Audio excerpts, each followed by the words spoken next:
Media ഗ്രാമം YouTube channel അതിൻ്റെ മഹത്തായ 7ാം വർഷത്തിലേക്ക് കടക്കുകയാണ്. 7.5 ലക്ഷം വരിക്കാരും കൂടെയുണ്ട്. വളരെ നല്ല രീതിയിലുള്ള സാമൂഹിക പ്രതിബദ്ധത നിലനിർത്തുന്നു എന്നുള്ളതാണ് ഞങ്ങളുടെ മുന്നോട്ടുള്ള പോക്കിൽ എവിടെയും പ്രയോജനമാകുന്നത്. അതറിഞ്ഞ് ജനങ്ങൾ നൽകുന്ന പിന്തുണയാണ് ഞങ്ങളുടെ എക്കാലത്തെയും ശക്തി.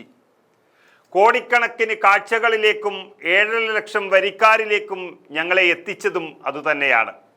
വാർത്തകൾ കണ്ടെത്തുന്നതിലുള്ള കഠിനാധ്വാനവും വ്യക്തമായ അന്വേഷണാത്മക മാധ്യമ പ്രവർത്തനവുമാണ്. വാർത്തകളിലെല്ലാം ആലങ്കാരികത ചേർക്കാറുണ്ടെങ്കിലും ഞങ്ങൾ സംഭവിക്കാത്തതും തെറ്റിദ്ധരിപ്പിക്കുന്നതുമായ ഒരു വാർത്തയും നൽകിയിട്ടില്ല. അതിലൊന്നും ഇനിയും ഒരു വിട്ടുവീഴ്ചയും ചെയ്യില്ല. അങ്ങനെയായിരിക്കും എന്നും മീഡിയ ഗ്രാമം. എന്നാൽ ഇതെല്ലാം ഇപ്പോൾ ഇവിടെ പറയാൻ കാരണം നൂറുകണക്കിന് ആളുകൾ അവരുടെ കഠിനാധ്വാനത്തിലൂടെ ജീവനമാർഗമായി കണ്ടെത്തുന്ന ഒരു മേഖലയായി യൂട്യൂബ് ഇപ്പോൾ മാറിയിരിക്കുന്നു. ആ സാഹചര്യത്തിൽ ഇതിലും ചില തേർഡ് റേറ്റ്സ് വ്യക്തികൾ ഉണ്ട് എന്ന് പറയാനാണ്. മറ്റുള്ളവർ വളരെയധികം കഷ്ടപ്പെട്ട് കണ്ടെത്തിയ വാർത്താ കണ്ടന്റുകൾ ഒരു വിവരമില്ലാത്തവൻ വന്ന് അതേ തരത്തിൽ കോപ്പിയടിക്കുന്ന സംഭവം അതറിയിക്കാനാണ് ഈ വീഡിയോ ചെയ്യുന്നത്. അങ്ങനെയുള്ള ഒരുവനാണ് ഈ ഫോട്ടോയിൽ കാണുന്ന വ്യക്തി. ഒരു ചാനൽ ഉണ്ടാക്കി കേരളത്തിലെ പ്രമുഖരായ യൂട്യൂബ് വാർത്താ ചാനലുകളെ അതേ രീതിയിൽ കോപ്പിയടിച്ച് തന്തയില്ലാത്ത പണിയെടുക്കുന്ന ഇവനെ ഒന്ന് മലയാളികൾ തിരിച്ചറിയണമെന്ന് അറിയിക്കാനാണ് ഈ വീഡിയോ ചെയ്യുന്നത്.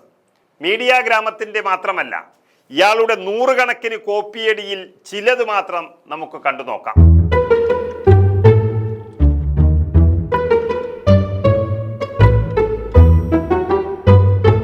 ഇതിപ്പോൾ തലക്കെട്ടുകളാണ് നമ്മൾ കണ്ടത്. ഇതിൽ തലക്കെട്ടുകൾ അല്ലെങ്കിൽ ടൈറ്റിൽ കാർഡുകൾ മാത്രമല്ല, അതിൽ എഴുതിയ കണ്ടന്റുകളും വാർത്തകളും അതേപടി പകർത്തുകയാണ് ഈ വിദ്വാൻ ചെയ്യുന്നത്. വയനാട് ഫണ്ട് സമാഹരണത്തിന്റെ പേരിൽ യൂത്ത് കോൺഗ്രസ് അധ്യക്ഷൻ രാഹുൽ മാങ്കൂട്ടത്തിലിനെ പ്രതിക്കൂട്ടിൽ നിർത്തി ഇങ്ങനെ തകർത്താടുകയാണ് കുറച്ചു ദിവസമായി കേരളത്തിലെ സഖാക്കൾ. നമസ്കാരം. വയനാട്ടിലെ മുണ്ടക്കൈ ചൂരൽമല ദുരിതബാധിതർക്ക് വേണ്ടിയിട്ടുള്ള ഫണ്ട് സമാഹരണത്തിന്റെ പേരിൽ യൂത്ത് കോൺഗ്രസ് അധ്യക്ഷൻ രാഹുൽ മാങ്കൂട്ടത്തിനെ പ്രതിക്കൂട്ടിൽ നിർത്തി കഴിഞ്ഞ കുറച്ച് ദിവസമായിട്ട് കേരളത്തിൽ സഖാക്കൾ ഇപ്പോൾ കൊട്ടിഘോഷിക്കുകയാണ്. അവർക്ക് കിട്ടിയ ഒരു ചാൻസായി അവർ ഇതിനെ കരുതി. അവർക്ക് കിട്ടിയ ഒരു തകർപ്പൻ ചാൻസ് ആയിട്ട് ഇതിനെ അവർ കരുതി. സാമൂഹിക പ്രതിബദ്ധതയുള്ള ഒട്ടുമിക്ക നല്ല ചാനലുകളും സ്വന്തം വാർത്ത കണ്ടെത്താൻ അതിനുള്ള എല്ലാ സൗകര്യങ്ങളും ഒരുക്കി കാര്യങ്ങൾ ചെയ്യുമ്പോൾ അത് പ്രേക്ഷകരിൽ എത്തിക്കുമ്പോൾ ഈ വിദ്വാൻ ചെയ്യുന്നത് വൈകുന്നേരം വന്ന് എല്ലാ ചാനലുകളും തപ്പി നോക്കി നല്ല വ്യൂവേഴ്സുള്ള കുറച്ച് വീഡിയോകളെല്ലാം എല്ലാ ചാനലുകളിൽ നിന്നായി കണ്ടെത്തി അങ്ങ് വാർത്ത കൊടുക്കുകയാണ്. എന്നിട്ട് അതിന് സിറ്റിസൺ ന്യൂസ് എന്ന് പേരും നൽകിയിരിക്കുന്നു. മീഡിയ ഗ്രാമം ഇതിനോട് പ്രതികരിച്ചത് ഞങ്ങൾക്ക് ചില നിലപാടുകൾ വ്യക്തമായി ഉള്ളതുകൊണ്ടാണ്. പല ചാനലുകളിൽ നിന്നായി നൂറുകണക്കിന് വാർത്തകൾ ഒരു മര്യാദയുമില്ലാതെ കട്ടെടുത്ത് അത് സ്വന്തം വാർത്തയാക്കുന്നവന് നിലപാടുകൾ മാത്രമല്ല മര്യാദയും ഉണ്ടാകില്ല എന്ന് നമുക്കറിയാം. പക്ഷേ ഞങ്ങളുടെ നിലപാടുകളും കണ്ടെത്തലുകളും അത് ഞങ്ങളുടെ ശരിയാണ്. അത് അപ്പോൾ കണ്ടവനെ അപ്പൻ എന്ന് വിളിക്കുന്ന ചില നപുംസകങ്ങൾ അനുകരിക്കുമ്പോൾ അതിലെ മാധ്യമധർമ്മം ഓർമ്മപ്പെടുത്തി എന്ന് മാത്രം. ഇത്തരം ജീവികളെ കരുതിയിരിക്കുക.